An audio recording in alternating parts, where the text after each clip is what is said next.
নকল এখন আর শুধু খাতা দেখে বা চিরকুটের মধ্যেই সীমাবদ্ধ নেই।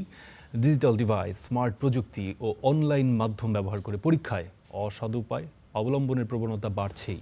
এই বাস্তবতায় ডিজিটাল নকলের সাজা অন্তর্ভুক্ত করে নতুন পাবলিক পরীক্ষা আইন অনুমোদন দিয়েছে মন্ত্রিসভা। ফরহাদ বিন নূরের রিপোর্ট। সময়ের সঙ্গে সঙ্গে পরীক্ষার হলে বদলেছে নকলের ধরন। চিরকুট কিংবা বইয়ের পাতা নয়, প্রযুক্তির অপব্যবহার করে এখন ডিজিটাল মাধ্যমে হচ্ছে নকল। তাই পরীক্ষায় স্বচ্ছলতা নিশ্চিতে নতুন আইনে ডিজিটাল নকলের বিরুদ্ধে শাস্তির বিধান যুক্ত করতে যাচ্ছে সরকার।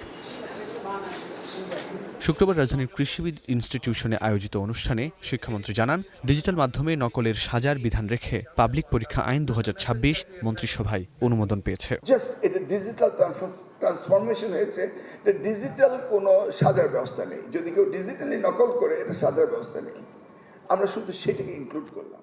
এ সময় তিনি বলেন, সবাইকে উচ্চশিক্ষা দিয়ে বেকারত্বের কারখানা তৈরি করার পথে হাঁটতে চায় না সরকার, যে কারণে গুরুত্ব দেওয়া হচ্ছে কারিগরি ও বৃত্তিমূলক শিক্ষায়। এই জনসংখ্যাকে শুধু হায়ার এডুকেশন গেলেই হবে না, নাকি শুধু হায়ার এডুকেশন অনার্স সেটা তো হবে না।